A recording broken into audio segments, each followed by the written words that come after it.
kind of just fell upon becoming a corpsman. I didn't really know too much about them. What actually drew me was that they get to wear the Marine Corps uniform.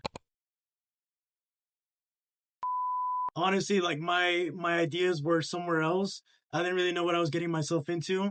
Little did I know that sooner or later I was going to be in charge of more than 60 Marines' lives. Hello, my name's Eric Ramos. I recently graduated from Cal State Dominguez Hills. I got my bachelor's of science in health science with a focus in community health. So my pathway into higher education kind of started off with a roughy start. Right after high school, I enrolled straight into Saddleback, one of the community colleges here in Orange County. And while I was there at Saddleback, things weren't looking so hot for me. I felt bad for my parents as they were fully funding everything for me. I come from a low income family, so me failing a math class, it being a college algebra class, just really got to me. And then I tried it again the next semester and I failed again. I thought that I had to do something for myself instead of just wasting my parents' money. So I decided to roll into the Navy. Joining the Navy, I kind of went there blindsided. I didn't really know what to do. All I saw were the videos that you would watch on TV, the movies. Everybody's just holding a rifle and going straight into war. Little Eric didn't know that there's different roles in the Navy. So I enlisted and I went in as a U.S. Navy corpsman. It's the medical side of the Navy. While I was working there with the Navy, I served with the Marine Corps out in Camp Lejeune for a little bit. I learned a little bit about medicine there through field medical training. So this is basically learning like trauma, kind of like EMT or paramedic stuff. I started to see I had a passion for medicine. I went into my first unit, and again I was still lollygagging. I didn't really think too much about it. I thought this was going to be a breeze. Military guys, you always think about these guys. They're always fit. They're young. These guys can run for miles and miles, right? So I didn't think I would have to do much. I'm just going to be running next to them carrying a rifle. 5 minutes into a hike, I get my first Marine that drops. Hits his floor on the ground. This guy is unconscious. I really don't know what to do. I'm panicking. I roll him over on his back. I start taking off his backpack, his rifle, and I freeze. The world just like shut down on me. All I see is my senior line corpsman come in. He shoves me out of the way, and he's like, "Get out of the way!" And he starts attending the Marine. Luckily, it was something small. He just had a little heat exhaustion, but that really scared me because I didn't know what to do. We have that golden hour to get that Marine to a higher echelon of care. And that golden hour, I need to be doing everything that I can to keep that guy alive.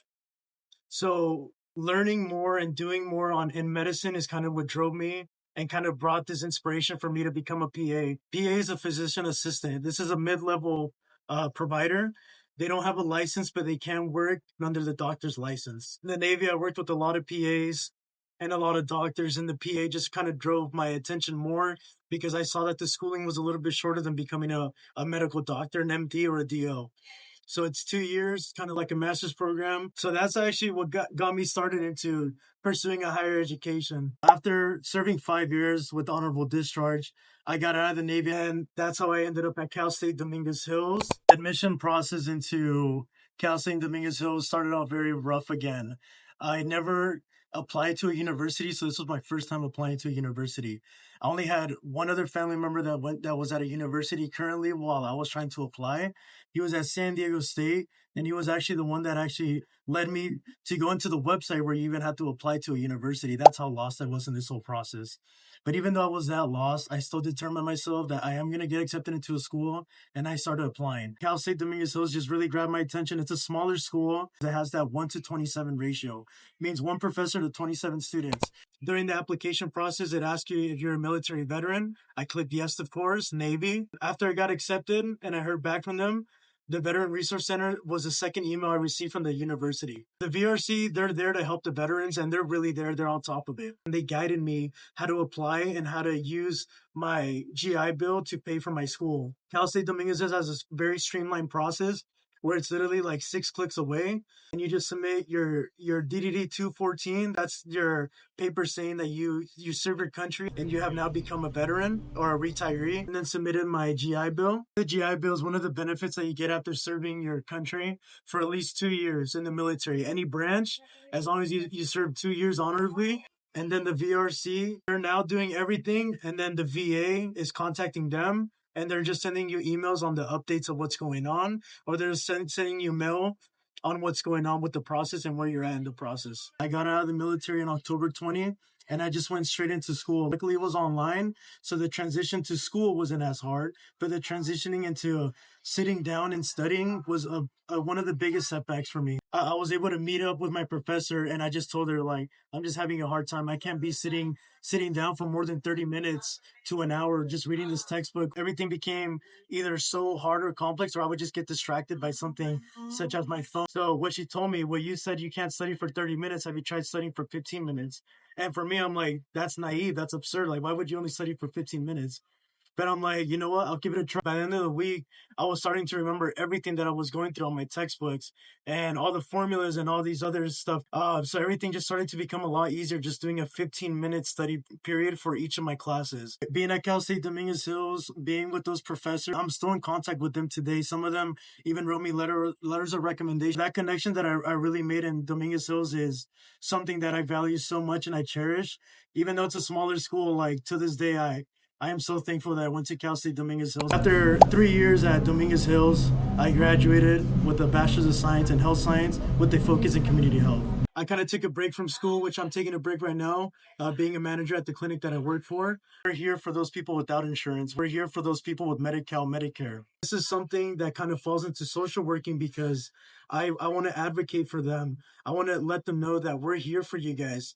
Our population is coming from San Juan, but our population in Mission Viejo and Laguna Hills, they don't really know about us. They still go to Santa Ana to 4th Street to get their medical care. I've heard these extreme stories, and we're right here in their backyard. Them not knowing that we're in their backyard, that means that there's something isn't clicking, and I need to be that thing that kind of gets that mechanical engine going again. And I think the best way that I can spread the word is by go to LSU and get my MSW. I can be a behavioral therapist. It's going to help me fund for this. Chapter 31.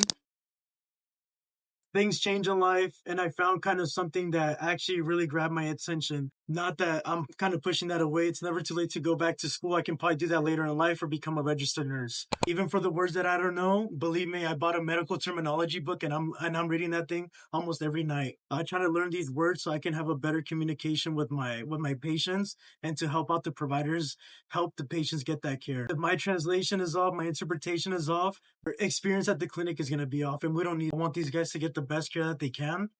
And that's what I'm here. I want to show them that this clinic, just because you don't have a private insurance, you don't have a PPO, we're still there to give you the best quality care that we can. Although my pathway led me into the military and then pursuing higher education, I don't have regrets of my decision on what I did to get to where I'm at now. I wouldn't say everything's just on the military. Of course, a lot of work comes from within yourself. If I didn't find that drive and that motivation, if I didn't talk to those people that I talked to, if I didn't make those networks that I made, I wouldn't be where I'm at now. I would still be thinking that I am just not smart and school just isn't for me. Go to your college or university that you want to go to, go find a mentor there and talk to them every single day, be in contact with them every day, network, ask them, what do I need to do to become like you? If you don't want to go the college way or university way right off the bat, go work at a professional environment, but continue asking questions. How do I get to you? Ask your manager, how did you become a manager? Ask your CEO, ask him, how do I become you? I was never the smartest kid out there, but you believe it that I was out grinding.